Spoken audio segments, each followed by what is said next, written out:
Romte bungsom nani tangni hiai khovel to ki bol lem tom keun lan nalung simua thak sakna omin hi lamdangin hongomon lungsima thakna April ni giat sang kha jakwa som li lenga kumin athei pi tu ko ama omlo ama tunga evidence khat leng kai khoma omlo bana ama ading again saktu lawyer khat le omloin kumsom thumle kwa au pa pastor khat korta ding sakin om ahi uchina thukhen na hun puangwa sidinga thutan humin hongom ahi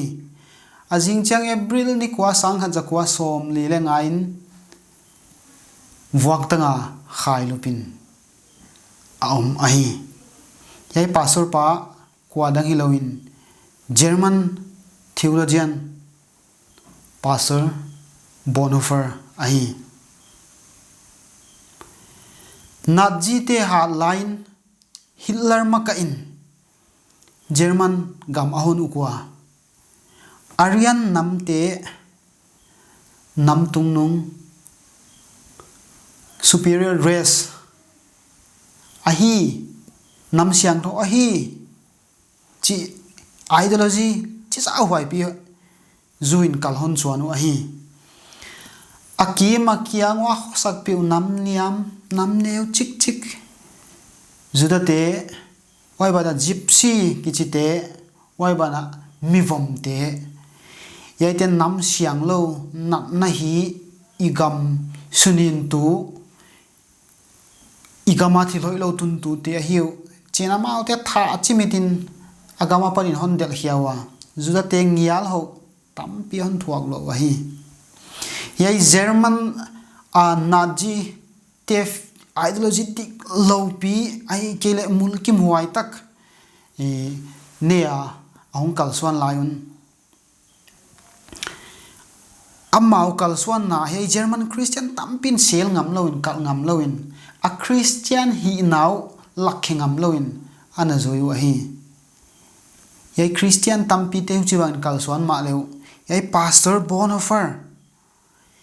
in yai German ideology Nazi te ideology ben dodalin diglawa hi Christian na to ki tuak lawa hi ito pa je Christian sin sang na to ki tuak lawa hi chen hon kal a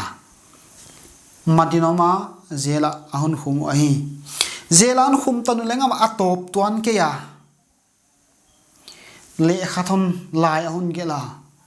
akhonong united prison letters ai kele prison theology chibangin ahong ki kel hi den ai lai siang thosim nalung simu thak sakinomen om he na chia polin amana ge na hi le Christian he Bonhoeffer hi lai siang tho pan sanin German gama Christian omten hi ai nam khat ai kele nam lian join nam neuzo sukmang asom na penu Christian ten ido de hi diklo hi chetang ko bi ding hi wa i tang ko pi thena ding in ilung simu ithak sak ngai ding wa hi wai pen kisi na chin he Bonhoeffer in on ge na hi galte ai kele sian na ai kele kinek sian na ki tha nai do thina dina ilung simu ithak sak poimo a hi chin he lai bu prison jail sunga prison letter ahun gel ahi yai khovel to ki bol tom loading yai khovel hoi diklo na te diklo cha tang ko pi ngam ding wai ding a ilung simi thak sak ding ahi igam abit na dingin inam abit nang na dingin ai kele eizalen na dingin ai kele eizalen na ding tan lel ei bit na ding tan lela i Christian na i limit loading ai ken i koi loading hi china he Bonhoeffer tang ko pia bangja kai chile German nam Aryan nam te abit nangu anei nangu hausak nangu hi nagle nam neuzo zuda te bang ai kele mi vom te bang aman thatuleng paisa lo khoba Christian hiu ahi hileleng Christian dik takten hi chibanga ngam tat ding lo hi ei nama ding kai khwal lo ding hi ei nama bit nak le chi kai igen lo ding hi nam dang te leng i Christian na ai ke le Jesus Christ pathian a hi na ilak hiak saka amao bit nang amao hoi nang le khwal ding hi chi Bonhoeffer Hitler te Nazi te doin hon tang ko pi ai amana gen zel na saptuam ai ke le Christian ichi jangina tel hiya ka omte sap hiya ka omte kolau chosen te hi wa chia pathianin ahon tel hiya ka ahon sap hiyak te hi jakina pathian te isak na tuam bik tang chi na ki tuan lo hi a special favor nga te hi tuan lo hi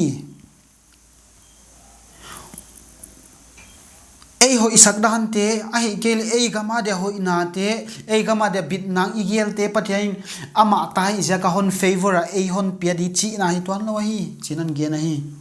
uche hi le bangsa bangai tak cho chen hi na saphia ka i om pen i om zia bangai ta chi question na om auma amana don na saphia ka yom na san mo mission khat sim de saphia ka om hi why mission na hi le Jesus Christ lakhe tu ding ama reflect tu ding ama nasep sun zoma ama gam tat dan te reflect tu ding te hi jinhon gen hi Jesus Christ in bang sema Jesus Christ na septe bang che bang reflect ke ding ichi theina ding na Jesus Christ mi a hong su a khovel hong pa ya a kho sak dan khalani ichi na gi a hon gel su ka hi mihial te la ka hongoma mihial banga bolin hongom awma hi mihial banga bola awma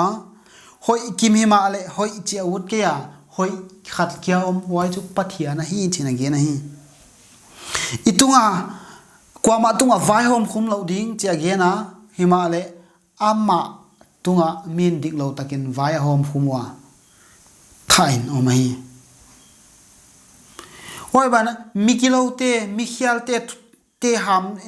pathian in ham sian na piak teng teng mikhial te pat laina pathian ham sia pathian god na ding ama tunga nga hi ai te alak ke tu dinga pathian hon saphiak Christian te i gamboi da ni the ya gali nei lami the ya i gam sung sia da ni the ya i khotang sung sia da ni the ya twilight te lak sia da ni the uchi bang sia na khovela Christian i hi na alak ke tu ding asete la ka lak ke tu ding Christian ging tu pian thak dik tak te hi German Christian ten amma survive nang a hi nak le namdang tem man that poi salowina na khosawa why da na yom khak ding la why ma hi Jesus Christ Christian te chau pathian ai ke ya khovel ting ting pathian ai imo po ka hi le Jesus Christ thei nai lo te Jesus Christ pathian dik a hi chi lakhe tu ding te hi oi jakina i kalsuan nai i eon do te do thungna i gam tata i kho heya i Christian na Jesus Christ pathian dik tak a hi na min amodiwo hoi bana igam inama dingin pathian isama pathian towin ineya idik na te a hi kele i hoi na te bang le igen lo hun bang le nga poimo o chi hi lungsiman ngai tu asak ma hi ngai tu atang ma hi oi bani je to pa Jesus Christ hong pai lai na daikil kala opte kyanga mikhial te kyanga akhosa ama akhosak bang mena khosa pan pia subdam ngai te sudama tuam dam ngai te tuam dam hi tuina Jesus Christ me lakhe tu ding a reflect tu ding ana sep lakhe tu ding hi laina ikim ikianga dagleng ilakhia khina di tampia ma hi athui ni lakhe theya alain ilakhia wai bana eima main itaksa ma maina ai kel ei ma ma vocal suan khilai leng hilohiam anung zui te nut sa de kwanin pathian kianga apa kianga ito ba Jesu Christin hi chin anung zui te da dina thum ai pa amau hiai khovela pat la khedinga hon ngien hilo ka hi ke khovela ka hi lo bangin amau leng khovela hilo ayo khovel mi te khosak dana khosa a khovel mi te gamta dana gamta a khovel mi te kampau dana kampau thei te hilo a hiu nang keinon sol banga amau te leng khovela sol ka hi ito pa pathianin Jesu Christ ama na sem dine sola uchi banga Jesu Christin ama na sem dia ei khovela hon sol hi ahong painon na nga ka ama na isep laina ama lakhetu te hi poimo hi toina igal phwala yom na inayom na thilhi tuam tuama Jesu Christ hi na lakhetu te hi ya ikam pawai gam tat khoya wai lakhetu dinga pathian ahon sapte ai kele ahon tel te hi wai lakhe thei dingin pathian tan chan wa zo sakhen